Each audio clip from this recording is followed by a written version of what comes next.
Yo, yo, yo, welcome back to another video. It's your boy Cordy Man.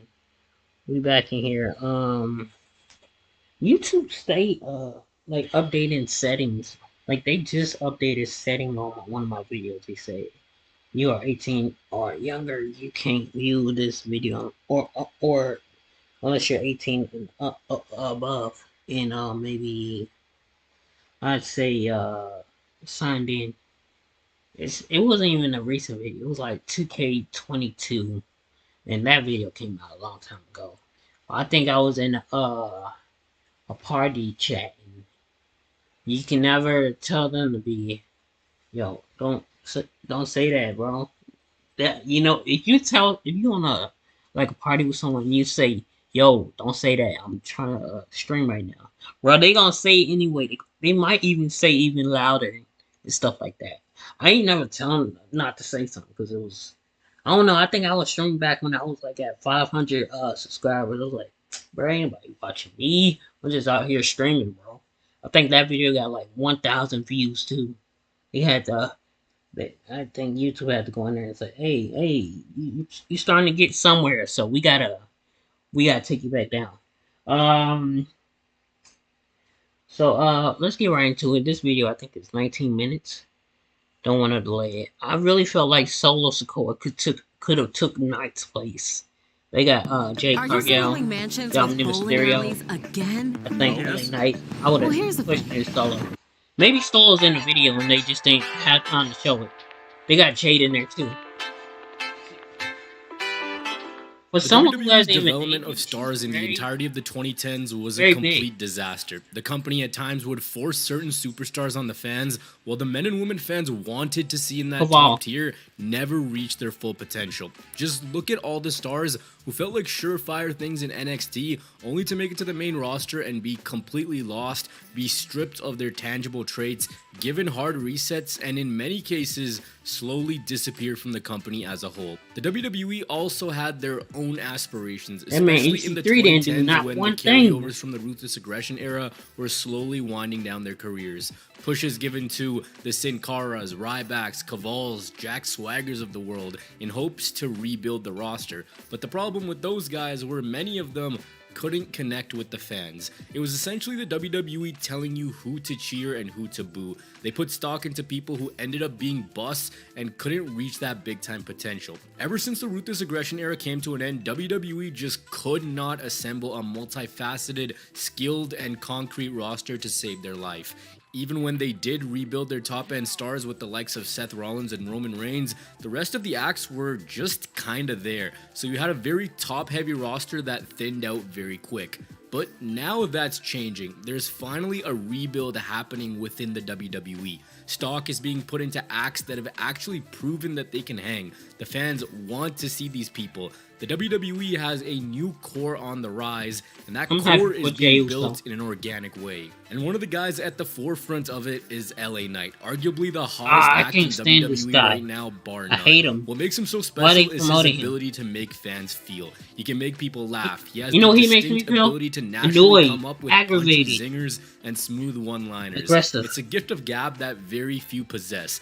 LA Knight right now is getting some of the loudest, LA Knight is a shaking, piece of and shit. genuine responses in the I'll say company's that. history. I don't care. What makes fans gravitate towards him is he's just a normal dude, having fun, roasting his opponents. His catchphrases are also extremely simple and very catchy. From Get "Let on me with the talk point, to my ya," boy. "yeah," and everything in between. He's at a universal popularity Yeah, that yeah, hasn't yeah. been seen since Daniel Bryan and his Yes movement nearly a decade ago. And that was Nah, another guy nah. who was able to take a simple word and make it stick with the audience. Connecting with the audience is currency in professional wrestling. When you make things interactive, when you make people excited to chant along with you, it brings them into the performance Bruh, even I more. got- And in this video, you'll I see got that a lot. mute Whether TV it's when he yelling, come on. "yeah," booing Sometimes Dominic I at the even top change of the your channel. lungs, I didn't do it waving the last hands week up and because down him with Roman. Jay, or singing Cody's theme, So I guess the I'm gonna have to listen interactivity to has it increased now. a ton in the WWE. So, Getting back to it LA is Knight, what let's it not is. forget the terrible gimmick this man was saddled with upon arrival. Having the ability to move out of that and organically find yourself as a consistent merch mover is actually crazy when you think about it. You find yourself at a top tier position when this is what you were doing over a year ago. This is a guy whose The only merch t-shirts I are buy is outselling the Cole's likes of clothes. Roman Reigns, Cody Rhodes, Brock I got a Lesnar, Bloodline t-shirt. top stars I in the had a company, table t-shirt. and I feel like he I guess hasn't you even say hit that. his stride yet. It's clear that the company does see what they have with him. The WWE has been putting him in prominent spots on their branding, letting him get moments with their biggest stars, and it feels like the best is yet to come. Let's get a yeah train going in the comments, see if we can get 500 of them. Maybe I just walked into the most annoying 2 days of my life. I don't know. So that is a man who's very much so on the babyface side of things in this new emerging core. But the man who is a monster, Cam, the don't man do- who's been don't do built that. like an Don't unconquerable say yeah. force is Gunther. He said on At his this video, point, there's not a mine. completely valid argument that Gunther is the greatest intercontinental champion of all time. Think of the slums, the pits, let me the see if I can absolute counteract that. abomination this championship was. Cast your mind back to when it wasn't even There getting we go. defended on consecutive pay-per-views, nonetheless being used as a device to create a new star. The WWE in their push of Gunther has done two things very well. The first is rejuvenate the Intercontinental Championship, and the second is create a monster final boss in Gunther. Someone who faces competition head on and is believable this in guy. that role. When the move was made Gunther, from NXT to the main roster, Ring there were General. some red flags immediately. The name change had people really worried. In hindsight, it was an overreaction from a lot of us, and let's be honest here, we kind of got to give Vince McMahon some credit because this physique Gunther has now doesn't happen if Vince doesn't tell him to work on it. Again, coming back to my point at the top of the video, a few years Gunther ago, this invades would have been SmackDown. some goofy guy meathead who was over pushed and just couldn't perform in this spot. But they've made him. They've given him legitimacy, and I will say everyone always talks about rookie years, your first calendar to calendar year in the WWE. Gunther's isn't getting the due just yet. He debuted in April of 2022 and put on some classics while also being propelled into the top tier of the WWE. His matches in his Intercontinental Championship reign have been spectacular. Against Sheamus at Clash at the Castle, against both Drew and Sheamus at WrestleMania, versus Chad Gable, versus Ciampa, you name it. If you were a wrestling promoter and you were handed Gunther, what WWE has done is probably what most of us would do with him. He's a monster, he's big, he's tall, he beats the hell out of people. Just let him do that. Speaking of the beats, Dom Mysterio caught those from his dad at WrestleMania 39. And look, every single YouTuber under the sun has made a video called How Dominic Became Big, Why Everyone Hates Dominic. You guys know the videos. I'm going to keep it simple here. There was a Dominic, point where the this greatest guy heel, looked like he was the best beyond heel. repair. They- He couldn't I've go in seen the it. ring. He couldn't cut a promo to save his life. Biggest In heel in 2020, he WWE. debuted against Rollins, and of course, he was just the plucky underdog. Oh, I'm Rey Mysterio's kid, who might be Eddie's kid, but now he's Rhea's kid. Anyways, he just didn't have He's the her layers to him. poppy. He had no tangible trait that made you Or her go, little oh, mama's this guy's boy, mommy's really boy. interesting. Well, one simple heel turn and a stable with the Judgment Day made everything Bro, turn around for him. I was living. They I was made like, Dominic let's be scummy. go. They made him do nasty things to his dad.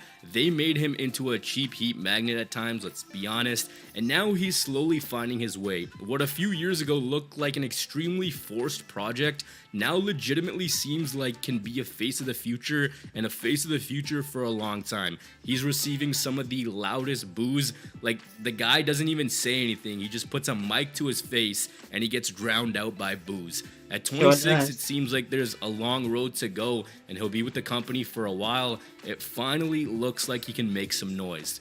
When thinking of a guy who can I'm make just noise, saying stuff. Jey Uso. Look, coming out of a tag team, it's so hard to find your way, and sometimes what ends up happening is those guys who look like they could find their way after a tag team's breakup just can't. Jay's involvement and performances in the Bloodline story as a whole were world class. They made him a fan favorite. After the WWE did the turn with him and his brother at SummerSlam, the move to Raw has been exactly what he needs. A little bit more time to simmer. Look at this. Look at this. He's got an entire arena rocking. There's something really fun about the way Jey Uso is as a character, because you can kind of tell that this is how he is as a human. He's natural on the mic, he makes things fun, and because he's having a good time, everyone else does too. Now it feels like they can really make him a key singles player, especially on Mondays where he is main eventing shows. He has the exposure, he is a focal point. Beating Roman at SummerSlam, I didn't really think that he could handle the weight of having to carry the WWE after beating Roman. To me, I didn't think that that was something Jay was ready for. But now, him possibly winning the World Heavyweight Championship, that's something I can completely see. Much like Gunther, he feels like he's just a step or storyline away from a World Championship. Now let's talk about his brother. Not that one, but the other one, Solo. Ever since this man Yes, came they in, talked he's about been Solo. presented as a force. Crazy thing is, this man is 30 years old, and he's slowly developing at a steady pace.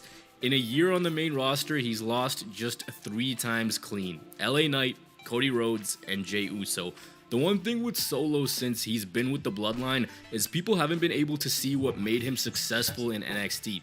Working with Roman's given him that exposure. He has all the tools to slowly work his way up and become someone to be right there with these guys. There's been rumors that WWE want to do something with Solo and John Cena, and if you do that, that's huge. He's always in the ring with the biggest WWE stars. He's got the look, he's solid in the ring, and in-ring acumen is the forte of Chad Gable, who feels like he's just going to be the wrestling machine of this crop.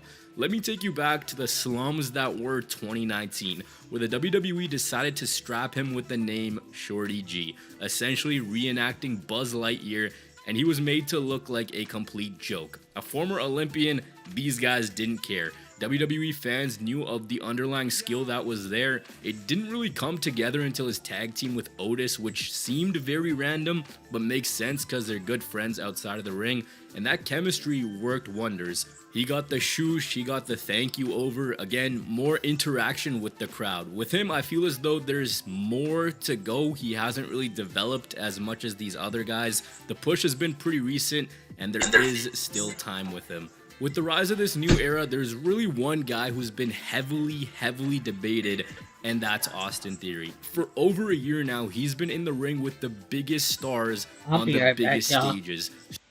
We'll resume this. I'll do like a part 2. I gotta go somewhere right now.